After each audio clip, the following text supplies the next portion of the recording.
Cuali tonali, cuali yowali, cuali nikanash. Buen día, buena noche, buen aquí y ahora. Con esta transmisión terminamos nuestra sesión correspondiente a la cultura mexica. Canal Toltecayot AC, Anáhuac Toltecayot AC, en nuestro programa Semanáhuac Unidad en la Diversidad.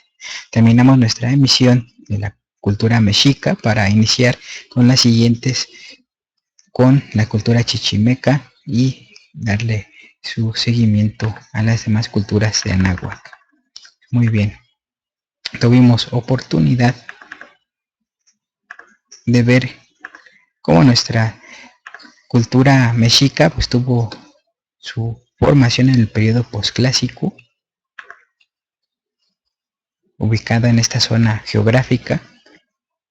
En 1325 fundan su capital y es donde comienza este proceso de expansión con las alianzas que realizó esta cultura mexica, llegando hasta Nicaragua, hasta Costa Rica, hasta Guatemala, también en El Salvador.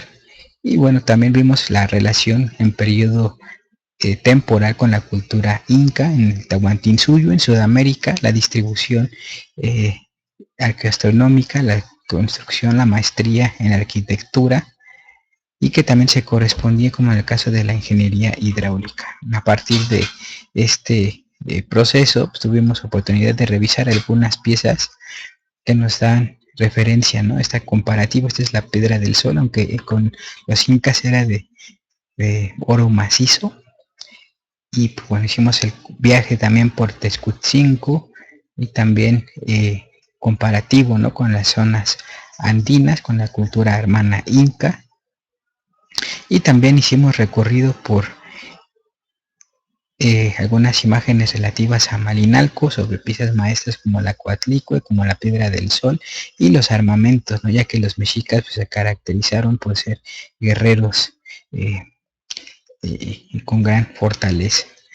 Que como tuvimos oportunidad de ver, todo este armamento fue el que se desarrolló y que se aplicó desde la cultura de los olmecas. También comentamos sobre este Quetzalcóatl de Moctezuma como regalo de una embajada, que no era un penacho de Moctezuma, que no se colocaba en la cabeza y que este se colocaba nada más en las representaciones del poder o las deidades. Vimos los códices borbónico, mendocino y xolotl. Y también tocamos el tema del Aztlán como punto de origen, ¿no? Contemplamos que este es un Anáhuac, que es una isla rodeada de agua, como se dio en el caso de México Tenochtitlan. Aztlán, también vimos que hay más Aztlán que esta del norte, vimos la del este, también la del poniente. Y pues bueno, tuvimos oportunidad de identificar también esta relación con las orientaciones, con el paso cenital y también con nuestra bandera nacional. Tuvimos oportunidad de comentar sobre el Fuego Nuevo, algunas celebraciones que se realizaban como esta última en el cerro del Huizachtepetl. Esta es la vista nocturna hoy en día. Y bueno, vamos a tener oportunidad el día de hoy de concluir con esta breve explicación en la que vamos a ver esta relación en torno a los cargadores, ¿no? También vimos la importancia de esos 13 números, nos creaban este ciclo llamado Xemolpili, atado de años. Este atado de años lo encontramos en esta estructura en Chichén Itzá. Y bueno, ahorita nosotros estamos por terminar un periodo enorme, este dichoso fin del mundo maya. Bueno, alude más que nada a este ciclo Hueximolpili de 1040 años que alude a este retorno a las raíces, ¿no? Este Ximolpili, aquí podemos ver su glifo en Chichén Itzá. Y también este bloque se organizaba en paquetes de 5200 años, que correspondía también a este ciclo, ¿no? De precesión de los equinoccios. Aquí podemos ver esta imagen que es de la cultura, en la cultura náhuatl. La anterior vimos la de Chichén Itzá, esta es de Xochicalco y esta, bueno, es de la cultura mexica en Tenochtitlan, donde pues, este elemento nos da referencia de que este calendario azteca, calendario mexica, el calendario maya, era un solo calendario. Ya después se terminó por distorsionar esta información y tristemente pues, tenemos versiones de que cada cultura tenía su calendario, lo cual es falso, ¿no? Para esto nos sirve la ecuación de Tenochtitlan, la cual tendremos oportunidad de ver con más detalle. Yo creo que es en unas 5 emisiones por la extensión, pero bueno, nosotros nos quedamos con esta secuencia y pues vamos a hacer un recorrido por eh, un par de museos, el Museo Nacional de Antropología y el Museo del Templo Mayor. Vamos a también poner dos pequeñas cápsulas de video para marcar en este contexto y pues bueno, adelante con esta presentación. Estas eran los recintos que se ubicaban en el actual, lo que es el actual Zócalo de Ciudad de México. Y pues apreciamos algo interesante para destacar los mexicas. Bueno, en las culturas de Anáhuac no se usaban puertas, se usaban cortinas, porque había mucho respeto de los espacios, tanto sagrados como los espacios de la gente común en los barrios, en estos calpulis, pues no era necesario colocar puertas ni trancas ni nada de eso, ya es un motivo cultural de la cultura occidental. Estos eran los colores, ¿no?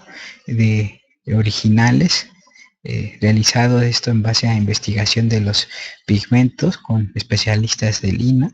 Y bueno, tuvimos oportunidad de identificar, ¿no? También este Aztlán y esta tira de la peregrinación, ¿no? Estos son los sitios de ocupación. Que podemos ver es bastante extenso. Pues cabe recordar que en México hay más de 250.000 zonas arqueológicas. Es un número extenso. En Perú se estima que sean 400.000 las registradas. Así que son los países que más pirámides o zacualis, construcciones se integran, ¿no? Que van desde ciudades, emplazamientos enormes, hasta también pequeños montículos adoratorios, ¿no? Y también que servían de fenómeno para registro de fenómenos astronómicos, ¿no? Los mexicas, pues bueno, también esperaban un cambio y este fue uno de ellos, ¿no? Dentro de tantos augurios que le tocó apreciar a este Motecuzoma, pues fue este avistamiento de un Citlalpopoca o de un cometa, ¿no? Esta es la vista panorámica del recorrido de Tecutzingo. Este está en el Monte Tlaloc a más de 3.500 metros de altura. Estos son emplazamientos que están en las montañas y también orientados astronómicamente. Macuilxóchitl es la divinidad de las artes de la música y él es el que se espera que regrese. O sea, este espíritu creador de renacimiento y pues va a regresar a esta tierra de Anáhuac, que no es nada más el valle, sino es todo el territorio. Así que vamos a iniciar con este recorrido, ¿vale? En primera instancia, pues vamos a hacerlo al Museo Nacional de Antropología e Historia, así que pues vamos a poner mucha atención. Cerramos con este ciclo, este bloque, así que esperamos que puedan disfrutarlo. Museo Nacional de Antropología, estas son algunas piezas.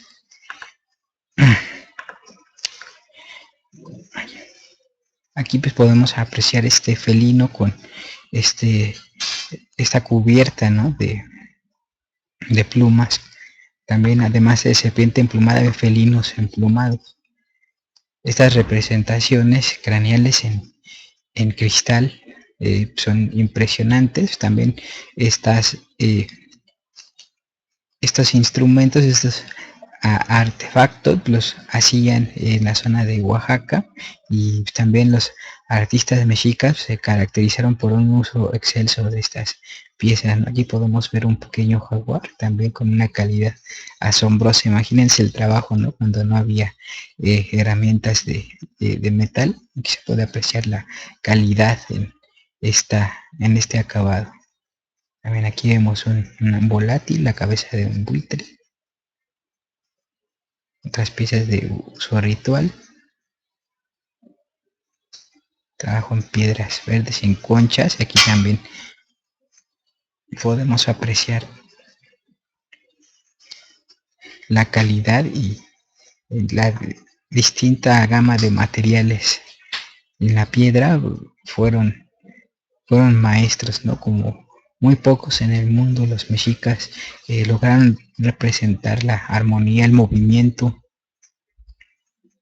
con este detalle, con esta fluidez, ¿no?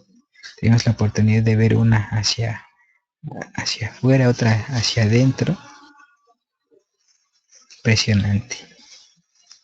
Tallas de ese hueso que también servían como eh, artefactos rituales y también incrustaciones con mosaicos, ¿no? Entonces esta plástica en la cerámica con motivos igual en base a la paleta de los colores y colores también de los zumbos. Y pues,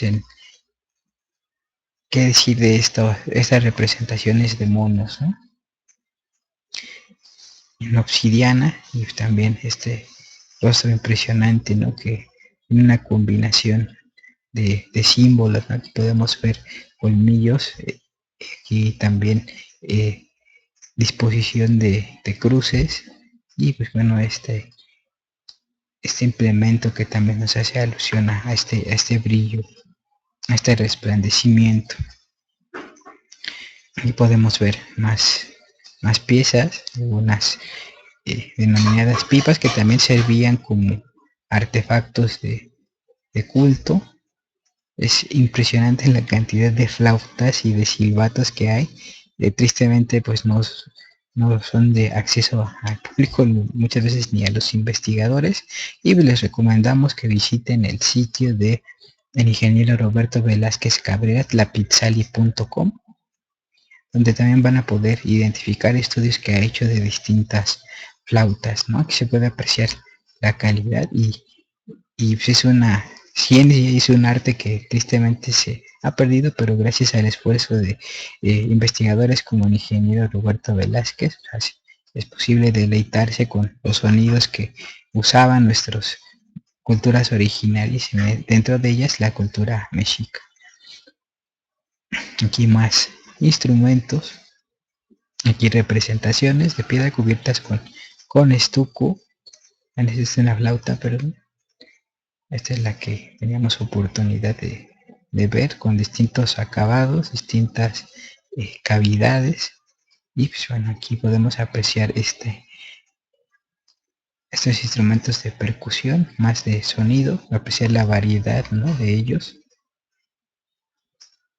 En especial rompiendo los esquemas, ¿no?, convencionales. De hecho está muy olvidado y de hecho no se conoce mucho acerca de los instrumentos. No hay registros de notas musicales, no hay partituras, así que pues, toda música prehispánica está basada en la interpretación, no tiene fundamento, ¿no? Aunque se pueda usar algunos instrumentos con representaciones o caritas, muchos de ellos pues, son creaciones contemporáneas, y los originarios, pues, tristemente se ha perdido mucha información, pero bueno.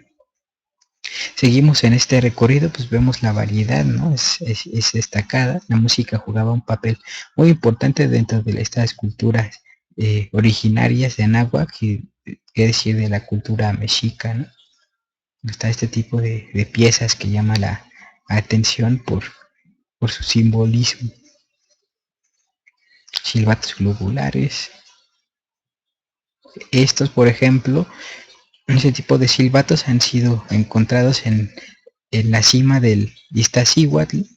Son los instrumentos silbatos instrumentos musicales, perdón, que han sido encontrados a mayor altura en el mundo. Aquí otras representaciones. Impresionante. Les producían distintas frecuencias que van a tener oportunidad de apreciar con el ingeniero Roberto Velázquez Cabrera en www.lapizzali.com. Huehueteponaztle. Este es de Malinalco, un tallado excepcional. Trabajo en piedra, en basalto. Arte plumario. Los zamantecas eran maestros en el articulado, en la composición de las piezas, las tonalidades, las gamas y las proporciones.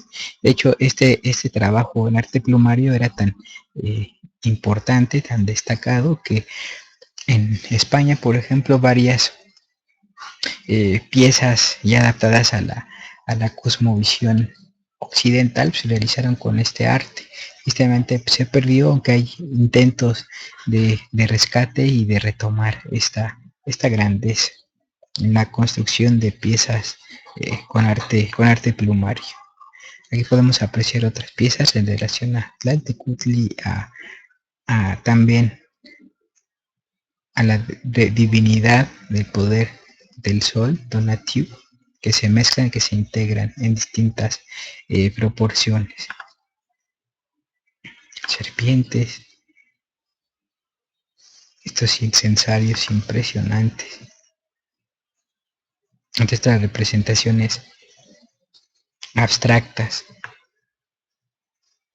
que aprecian la representación, es como una mezcla de Coatlicue y también Xochipilli, ¿no? Aunque bueno, aquí tiene representaciones de los diversos distintos poderes de la naturaleza. Y esta serpiente también enroscada, impresionante el tallado, ¿no? La piedra del sol, así denominada, así conocida. Aquí otros silbatos con representaciones de guacamayas, de volátiles, que también son impresionantes, ¿no? Y muchas de veces representan esos sonidos, ¿no? A veces se van como pipas, como incensarios, y bueno. También de Cholula, en Cholula, los mexicas tenían conexión con esta gran ciudad que tenía 365 pirámides, una dedicada a cada día del año civil, y se caracterizaban por este tipo de cerámica polícroma de excelente calidad.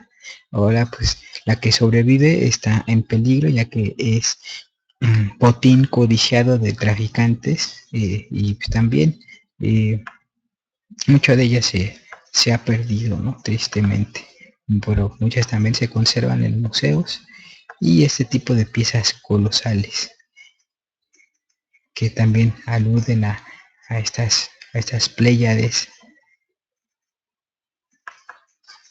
Yanquistli y otras representaciones en piedra,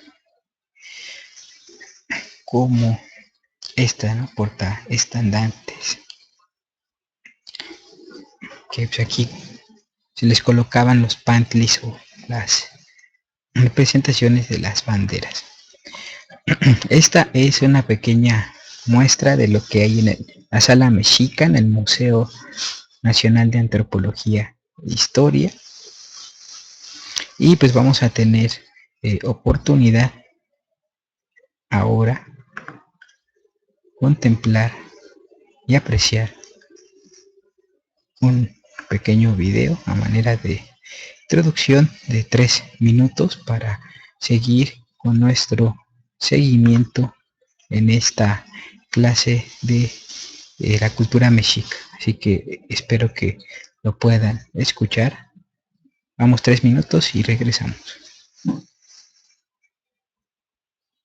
a hacer un poquito más grande para que lo vean de mejor forma, y creo que por aquí vamos a estar listos. Adelante. Parece ser que Moctezuma era un individuo pasivo, incluso hasta depresivo. Cuenta la leyenda que después de ver un cometa pasando por el cielo de Tenochtitlán, pasó el resto de la noche llorando. Según pasaban las semanas, se volvió cada vez más paranoico. Pero en el culmen de su obsesión por lo sobrenatural, una amenaza muy real se aproximaba por mar. Los espías colocados a lo largo de la costa del Golfo informaron sobre algo muy extraño que no conseguían describir. No habían visto un barco en su vida, así que no tenían una palabra para describirlo. Por eso los indios se refirieron a los barcos como montañas que se mueven por el agua. En 1519, tras navegar desde Cuba, Cortés llegó con 11 de aquellas montañas flotantes y 500 hombres al Golfo de México, 320 kilómetros al sureste de Tenochtitlán. Las tribus quedaron atónitas ante aquellos hombres con armaduras de metal y animales que no conocían. Según avanzaron tierra adentro, masacraron brutalmente a las tribus que se resistieron, pero muchas otras se alegraron de poder proporcionarles comida y hombres. Una de las formas que uno de los jefes locales de la costa del Golfo utilizó para agradar a Cortés y su compañía fue con un grupo de mujeres que no solo estaban allí para las labores caseras, sino también, claramente, para hacer de cortesanas, para proporcionarles servicios sexuales. Pero entre las concubinas, una en particular llamó la atención de Cortés. Era la hija de un jefe que había sido vendida como esclava y se llamaba La Malinche. Desarrollaron una relación íntima y con el tiempo ella le dio un hijo. Ellos fueron las primeras personas de sangre mezclada del Nuevo Mundo. Pero era mucho más que una amante. Se convirtió en la intérprete de Cortés y su papel se amplió a consejera e intermediaria entre él y los aztecas. No solo era su traductora, también le contaba cosas que se estaban diciendo que se suponía que él no tenía que oír o entender. La red de corredores de relevos de Moctezuma le mantuvo informado de los movimientos de los españoles. Estaba claro que iban hacia la ciudad. Mientras avanzaba hacia Tenochtitlán en el verano de 1519, Cortés amasó un ejército de miles de hombres. El ejército de guerreros de Moctezuma contaba con cientos de miles. Iban vestidos de animales en el campo de batalla para intimidar a sus rivales. Parte de ello era espectáculo. Los guerreros llevaban distintos trajes increíbles. Los guerreros más importantes eran los caballeros, vestidos de jaguares y águilas.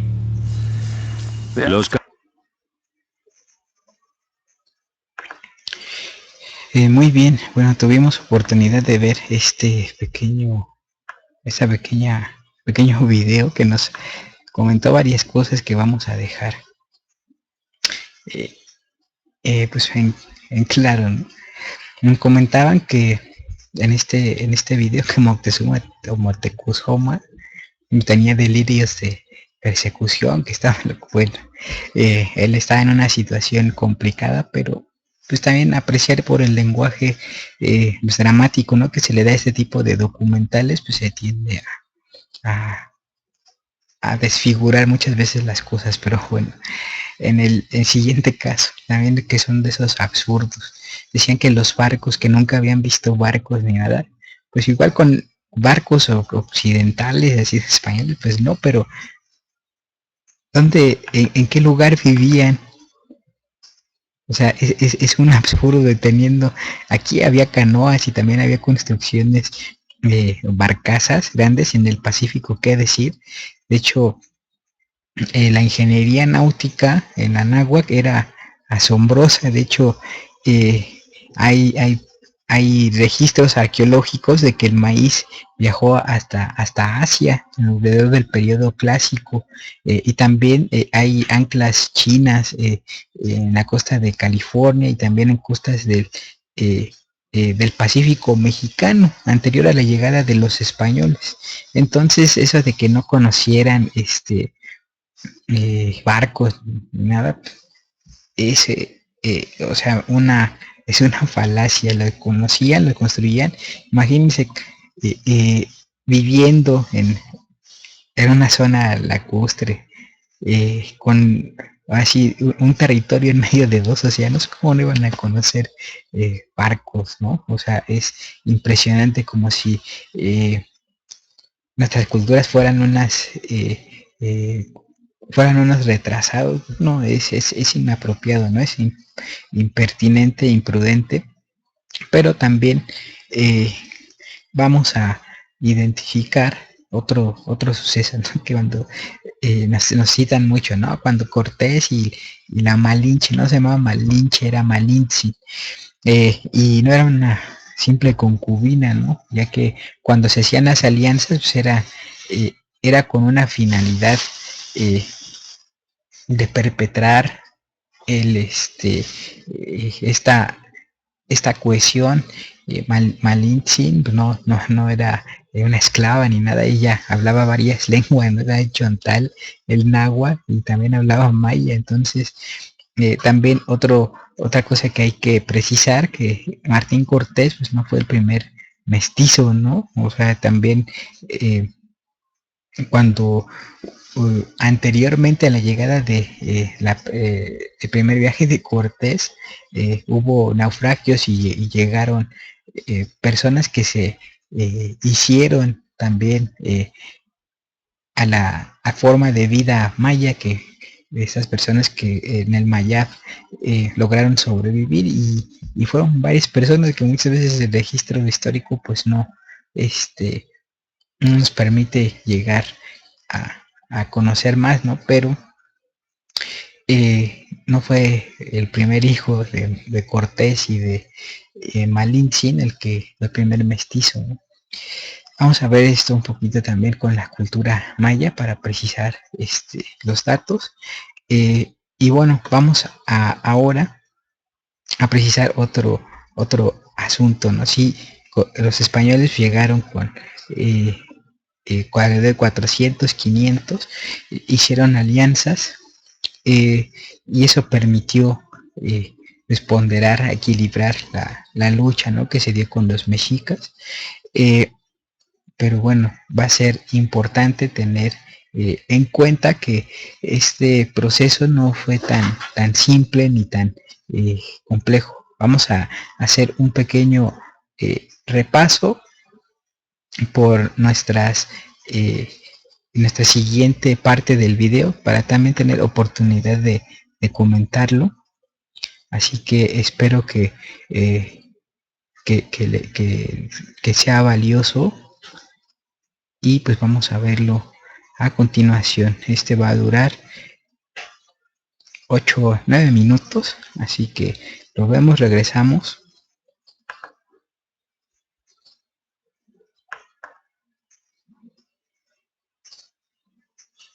Ahí va. Tendría lugar pronto. Y la aniquilación que tuvo lugar sería uno de los acontecimientos más aterradores de la historia de las Américas.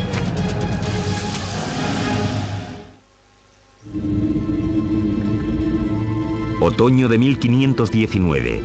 El conquistador español Hernán Cortés ha llegado por fin a la brillante capital azteca de la que tanto ha oído hablar, Tenochtitlán.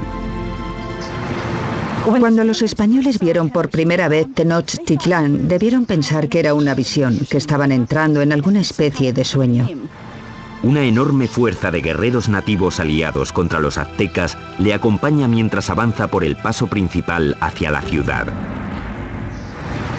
El encuentro entre Cortés y Moctezuma en el paso hacia Tenochtitlán tuvo que ser uno de los acontecimientos más impresionantes de la historia del mundo.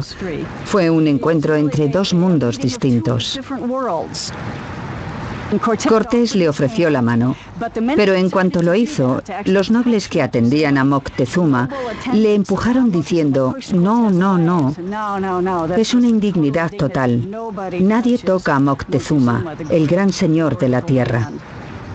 El encuentro de los dos mundos fue pacífico, pero lleno de tensión. Moctezuma en ese momento ya se había vuelto impulsivo y propenso a las crisis de histeria. Así que el encuentro fue para calcular las fuerzas. Aunque los aztecas tenían un sistema diplomático y guerrero mucho más inocente comparado con el sistema tan taimado y ladino de los europeos. Moctezuma invitó a los españoles a quedarse en uno de sus palacios. Resultó ser un error catastrófico. Cuando los españoles entraron en la ciudad, quedaron tan impresionados que les pareció un sueño. En el centro de la ciudad se alzaba el colosal palacio del emperador. El palacio de Moctezuma II era un gigantesco complejo que se extendía por las 3 hectáreas contiguas al gran templo. Uno de los españoles se dio cuenta de que todos los días se reunían 600 nobles en el palacio de Moctezuma para oír las palabras del emperador. Moctezuma recibió a los españoles en una gran cámara de recepciones que había en la entrada, diseñada para que el emperador pareciera omnipotente. Pero el palacio de Moctezuma sería el último que construirían los aztecas. Cuando no llevaban ni una semana de visita, los españoles fueron a la yugular y secuestraron a Moctezuma. Fue un movimiento atrevido, pero compensó. El imperio parecía suyo. Aunque Moctezuma seguía siendo el líder oficial de la ciudad, durante un tiempo no fue más que el portavoz de Cortés. Durante 6 meses, la tensión dentro de los muros de Tenochtitlán se calmó. Entonces, en la primavera de 1520, todo cambió. Una mañana, unos soldados españoles interrumpieron un sacrificio sagrado y mataron a los participantes. El acto desencadenó un alzamiento. Para los aztecas, los españoles habían cometido un sacrilegio inefable. La ciudad quedó sumida en el caos cuando los aztecas marcharon al palacio de Moctezuma. Moctezuma intentó subir a la cima del palacio, hablar con la gente y calmarlos, pero ya no aguantaron más. Moctezuma se había convertido en la marioneta de los españoles. Una traición tan enorme a los ojos de su pueblo que le lapidaron y tiraron flechas. Poco después tiraron el cuerpo sin vida de Moctezuma por las escaleras del palacio. Nunca sabremos si murió a manos de los españoles o por las heridas que le infligió su propio pueblo. Y los españoles decidieron que sería un buen momento para irse de la ciudad. La noche del 30 de junio de 1520, los españoles intentaron escapar aprovechando la oscuridad. Pero no quieren deshacerse de las cosas que han cogido y arrastran el peso de todo lo que quieren llevarse. Fueron presas fáciles para los guerreros aztecas que les atraparon en el paso. Los cuerpos se apilaron rápidamente en el agua. 400 españoles fueron masacrados junto a miles de sus aliados indios. Esa escapada ha llegado a llamarse la Noche Triste. Cortés y unos pocos más consiguieron escapar con vida. Los españoles acabarían destruyendo la brillante ciudad de Tenochtitlán. Empezarían cortando la línea vital de la ciudad, el acueducto. Mientras cientos de miles de personas dentro de los muros de la ciudad estaban sin agua, Cortés creó un bloque alrededor de Tenochtitlán para que no recibieran suministros del exterior. Así que la idea del bloqueo era hacer que se rindiera la ciudad por hambre. Pero los aztecas tenían muchísima resistencia y no sería fácil vencerlos. Y lo que decidieron hacer fue lanzar un ataque por tierra y por mar. Durante siglos, el lago que rodeaba Tenochtitlán había constituido una barrera contra los invasores, pero Cortés encontraría una forma de evitarla. Hizo que miles de sus aliados indios transportaran los barcos en piezas atravesando las montañas para montarlas y lanzarlas al lago. Mayo de 1521.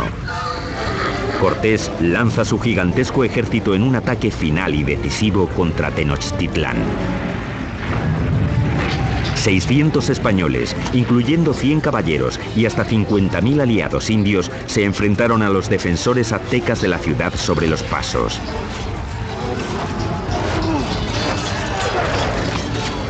La lucha brutal siguió durante meses.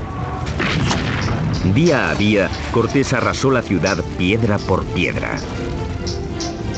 Él y sus aliados indios fueron despiadados en el asesinato sistemático de la población. Fue una batalla muy dura, sobre todo en la ciudad. La última batalla de los aztecas fue en el gran templo de Tlatelolco. Los guerreros se alinearon en las empinadas escaleras y plataformas para tirar flechas y piedras a sus enemigos. Pero fue inútil. El 13 de agosto, el último líder azteca, Cuauhtémoc, fue capturado y se rindió ante Cortés. Y eso solo fue el principio. 20 millones morirían de las enfermedades traídas por los españoles. A finales del siglo XVI se calcula que se había reducido la población nativa en cerca de un 90%. La Ciudad de México moderna se ha construido sobre las ruinas de la una vez majestuosa ciudad de Tenochtitlán.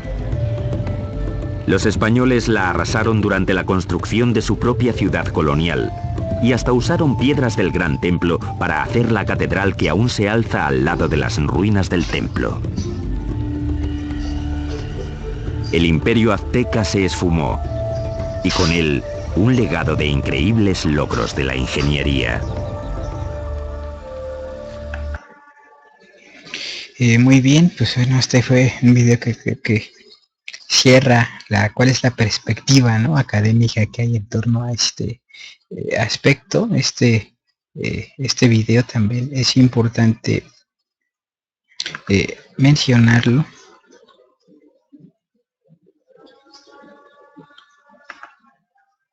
Se llama La construcción de un imperio, los aztecas, es de History Channel, para que pues, bueno, tenga oportunidad de adquirirlo, de verlo en YouTube. Está interesante. Por lo que me gustó fue por estas reconstrucciones que hacen de los templos, pero bueno, vamos a hablar en torno a este video que acabamos de ver. En primera instancia, bueno, nos hablaba de este lugar de encuentro, ¿no?, de dos mundos que se dio, o sea, en lo que, o sea, actualmente pues, la salida del metro Pino Suárez en el Zócalo capitalino, donde hay una placa, ¿no?, que tristemente está también en muy malas condiciones. Pero nos comentaban algo interesante, ¿no?, en el video, que se dio la bienvenida a los españoles en este recinto donde Moctezuma tenía oportunidad de compartir y difundir su gobierno con otras personas. Decían 600, 900 personas estaban al tanto. Ahí fue donde lo tomaron secuestrado los españoles, y fueron meses en los que estuvo guardado, ¿no?, en este recinto. Así que es importante tener en cuenta que en estos meses qué pasó, qué sucedió, que bueno, hay bastante información que se ha quedado en la penumbra del tiempo, pero recientemente Clio TV realizó un programa bastante interesante de la cultura mexica, en el cual comentaban que en estos meses inclusive Moctezuma y Cortés tenían acceso a distintas pláticas, y de hecho hasta llegaban a hacer caza juntos.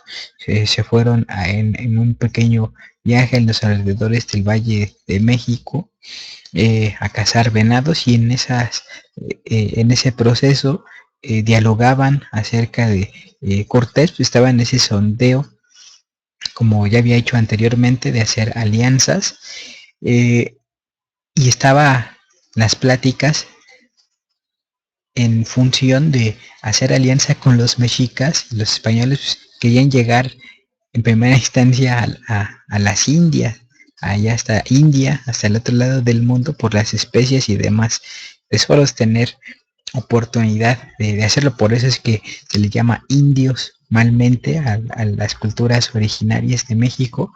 Por eso esos términos de indio y de indígena pues, son denigrantes, son inapropiados y deben de eliminarse y de erradicarse como estas instituciones indigenistas que están basadas en este colonialismo y la falta de respeto a la identidad originaria de nuestras culturas. Pero bueno, lo que Cortés propuso a Moctezuma era aliarse para llegar hasta la India, hasta las verdaderas Indias, y conquistarlas, ¿no? Hacer alianza y repartirse el botín. Imagínense lo que hubiera sido del mundo si hubieran hecho alianza y se hubieran cruzado el mar. Es descabellado, pero eso quedaron registros que dan evidencia, ¿no? De que al menos se planteó, porque la visión que tenían era, Colonia Cortés era expandirse y continuar con esta serie de beneficios, ¿no? Tanto para él como para la corona española. Por otro lado, también es importante, como veíamos en este asedio, en este sitio que se dio a Tenochtitlan, el fenómeno de que no fue nada más de un día para otro, no fue que 13 de agosto de 1521 llegaran y se rindieran, ¿no? Vimos que fueron meses, ¿no? De guerra, de batalla, que se dieron una y otra vez, y comentaban también en el video, fue que los españoles hicieron y mandaron traer pieza por pieza y todo. No, se hicieron los astilleros en Texcoco. La mano de obra quien hizo estas naves pues fueron los texcocanos. Hay muy cerca hay una carretera que conecta la Ciudad de México con Texcoco. Ahí hay un tiradero de basura impresionante. En las entradas del actual Texcoco, ahí fue donde se construyeron estas naves que sirvieron para que Tenochtitlan cayera, ¿no? Como vimos el último sitio, el último resquicio en el que se agazaparon los guerreros, pues fue ahí en Tlatelolco. Entonces, es importante también mencionar que Cortés no tenía intenciones de eliminar esta belleza, ¿no? Venecia es hermoso, no tiene la forma de un pez, y está enclavado en el mar, pero aquí no era mar, como también decía la investigadora, igual también falló la traducción, era un lago, ¿no? Entonces, Cortés no quería destruirla como tal, quería sustituir y obtener los beneficios, pero pues por las circunstancias pues optaron por quitar casi piedra por piedra y usarla para las nuevas construcciones. Tentativamente, de hecho, estaba considerado que la capital de lo que sería después la Nueva España se colocara en la zona de Coyoacán, en el centro histórico de Coyoacán, pero pues no, Cortés no estaba de acuerdo. También un decreto real propuso, y bueno, de hecho definió que Tacubaya, en Tlaquiguaya, acá en la costa poniente, Valle de México, se crearan los edificios de gobierno de la Nueva España, pero Cortés no quiso. Él se aferró, digamos, a que fuera en la zona del centro histórico. Entonces, pues, también es importante tener en cuenta que otra de las posibilidades es de que la capital se fuera hacia Cuernavaca, a Cuauhnáhuac, pero pues no, tampoco prosperó, se desarrolló aquí y pues poco a poco empezó el desecamiento de estos hermosos lagos de Texcoco, bajo el de Xochimilco, el de Jaltocan al norte, también al norte se desecaron, es donde quedan algunos resquicios, ¿no? de estas grandes dimensiones de agua, pero pues bueno, es parte de este proceso.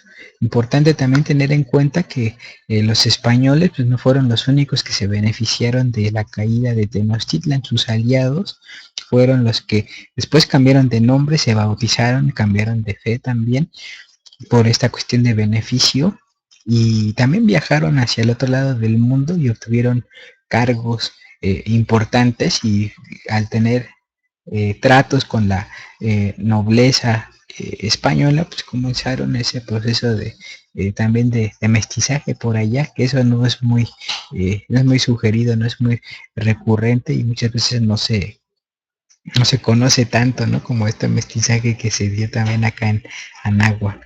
Pero bueno, para precisar, pues también los mexicas pues tuvieron con esta caída, ¿no? En 1325, y comentaba un dato interesante, ¿no? Que el 90% de la población originaria pues falleció tanto por las masacres, las matanzas, el genocidio que se dio, como por las enfermedades, ¿no? Que también fue algo que terminó por arrasar, terminó por extinguir muchas de la casta sacerdotal, a la casta de investigadores, que fueron pocos, ¿no? Los que sobrevivieron, y gracias a ellos y también a la labor que realizaron los españoles al capturar la información con estos informantes, como en el caso de Sahagún, pues permitieron que hasta nuestros días llegara información sobre este mundo mexica. Así que los mexicas, como tal, el espíritu pues sigue vivo, ¿no? Por ahí decían, la gloria de Tenochtitlan no será jamás olvidada, y esta ciudad algún día renacerá. Y qué interesante, ¿no? Porque otra vez las ruinas, por este fenómeno del hundimiento, están emergiendo desde el fondo de la tierra, ¿no? Y es importante pues valorar, ¿no? Que Tenochtitlan está aquí, está de pie, aunque tiembla, aunque llueve. Este espacio, que ahora es el espacio de la ciudad más grande del mundo por extensión, la segunda, tercera más poblada del mundo, se ha visto este choque de dos mundos, y se ha transformado de forma radical. Pasó de ser de esta ciudad de ensueño a una ciudad colonial. Después fue la región más transparente, después fue la ciudad más grande del mundo, la ciudad más contaminada del mundo, y ahora pues es una ciudad de vanguardia, la más avanzada que hay en México, donde se convive y donde se integran estas culturas ancestrales, también con la sobremodernidad que ha iniciado, y que corre y que marcha en estas calles día a día a los trabajos, y también a exigir sus derechos, a exigir su respeto, a exigir también este derecho a la identidad y a la pluriculturalidad. Pero bueno, en esencia, aquí este es el ombligo de México, nuestra capital, pero pues también es importante contemplar este contenido, esta integración cultural. Así que pues para cerrar, vamos a dar un repaso ahora por el museo del templo mayor, donde vamos a identificar algunas piezas destacadas, algunas con hallazgos muy recientes, así que espero que lo disfruten. Iniciamos con la bandera más bonita del mundo, bandera monumental ahí en el centro histórico. Esta es la primera etapa constructiva, que se fundó allá en 1325. Aquí se puede apreciar todavía los pigmentos, el color, ¿no? Y pues aquí el Chacmol, llamado así, o que sería el Chilambalam, el mensajero. Aquí lo podemos identificar mejor.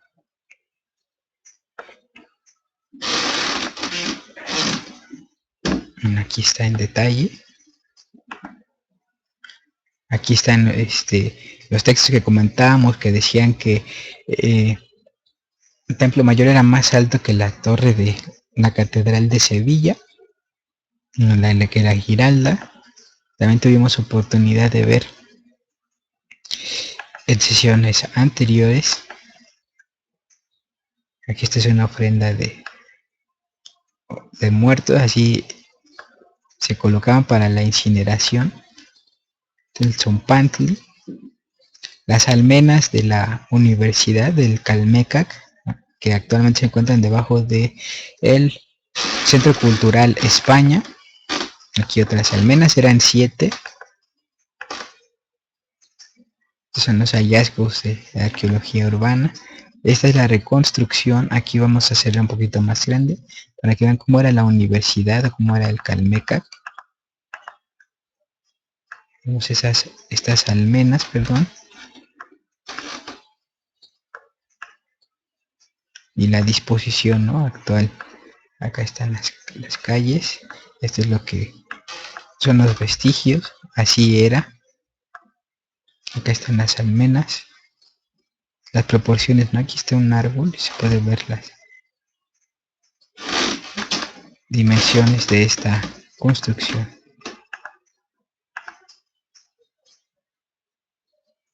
Acá, como veíamos, las bases, las imágenes que veíamos al inicio de este templo mayor están aquí en el corazón. También interesante, en el corazón de la montaña en Tepeyolot, en este Tzacuali. Sellos.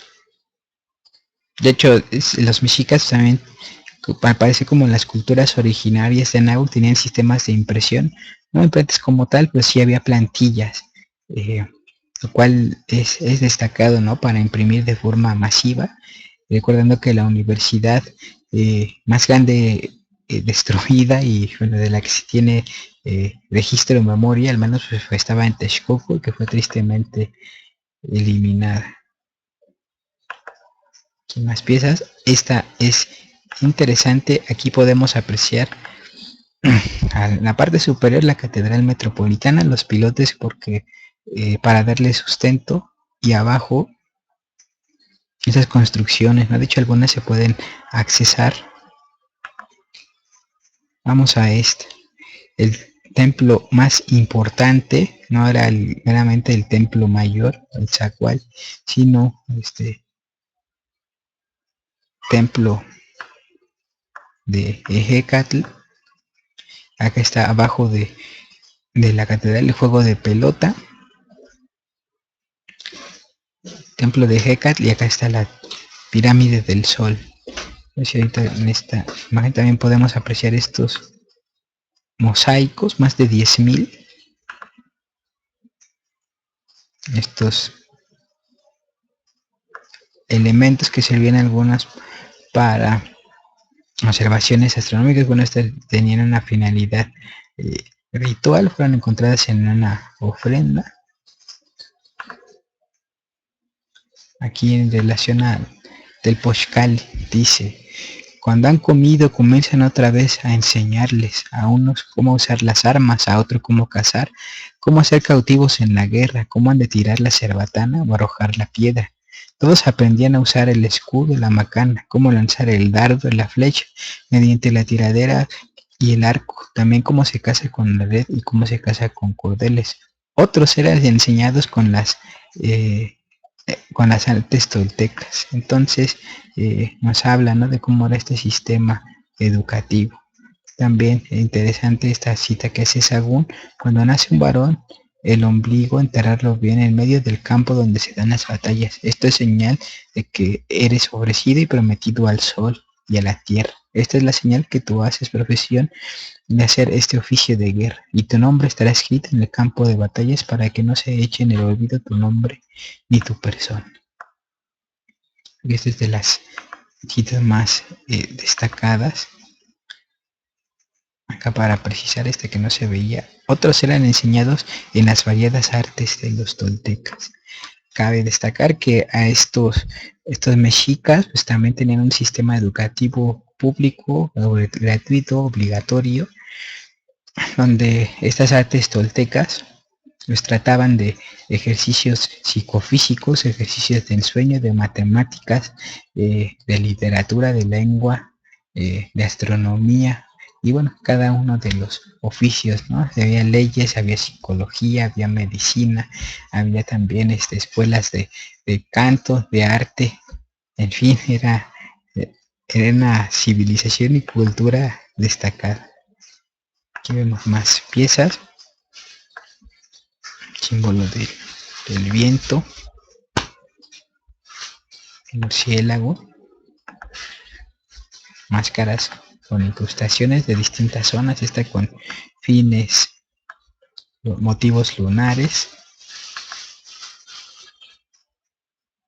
representaciones del inframundo, los guerreros águilas, Mictlantecutli,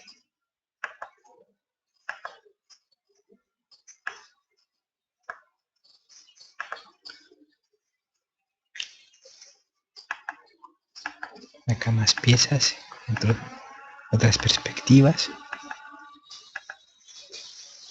una paleta de colores anahuaca, nada más de los mexicas,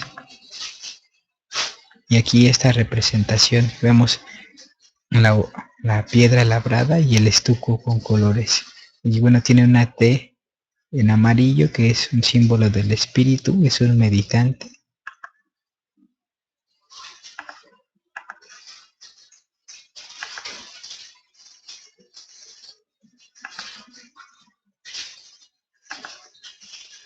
Y acá, bueno, la Coyolxauhqui, Tlaltecutli.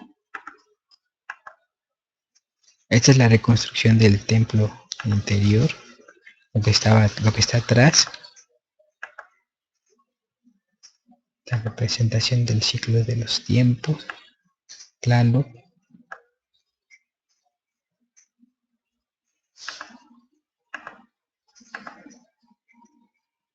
Este es el original.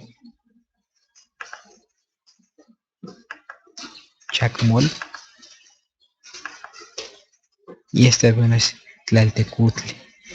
Impresionante por sus proporciones, por supuesto, por su calidad.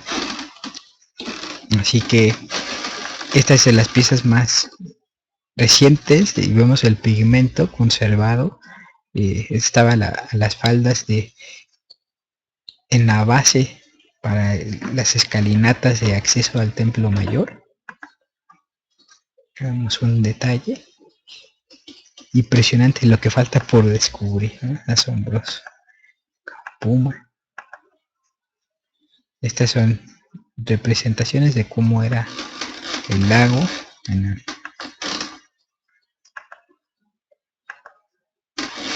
un diorama, cómo eran lo que queda de las construcciones, los caminos, cubierto todo por la selva de asfalto. Más representaciones, las chinampas, que como vimos no las crearon los aztecas ni mexicas, fueron desde desde la cultura olmeca, lo que se conoce como olmeca. Tlatelolco, ¿no? Es el sitio del mercado más grande en las Américas, bueno, al menos registrado en esta época, en la que llegaron los españoles, periodo posclásico. Y bueno, vamos, esta es lo que estaba también debajo de este Tlaltecutli, ¿no? Motivos marinos, ahora sí, este es del mar, también motivos de representaciones de madera. Está impresionante cómo se ha conservado, ¿no? Hasta inclusive con los pigmentos de tierra, de viento, también con esta águila y estos pedernales, ¿no? Que también no eran de sacrificio. Igual si se puede aquí en detalle apreciar que, bueno, tienen estas representaciones, incrustaciones en oro, piel, conchas. Entonces, pues no eran para sacrificio ni sacar el corazón a alguien, tenía otro significado, ¿no? Estas representaciones también hermosas. Caracol en oro, láminas de oro. Y aquí un símbolo lunar. Y acá un símbolo de Ometeo, divina unidual Trinidad. Y aquí está el Señor de tres dignidades, Olonis, Iwenawi, Nipaniuk, que será tema también de otra sesión, que nosotros estamos por terminar. Estos son algunos objetos que se encontraron bajo de Tlaltecutli, incluido con estas representaciones. Aquí están algunas descripciones de los métodos de conservación, de donde fue extraída, desde Tenayucan, al norte de Ciudad de México, y cómo siguió su recorrido hasta llegar a los pies del Templo Mayor, y esta es la reconstrucción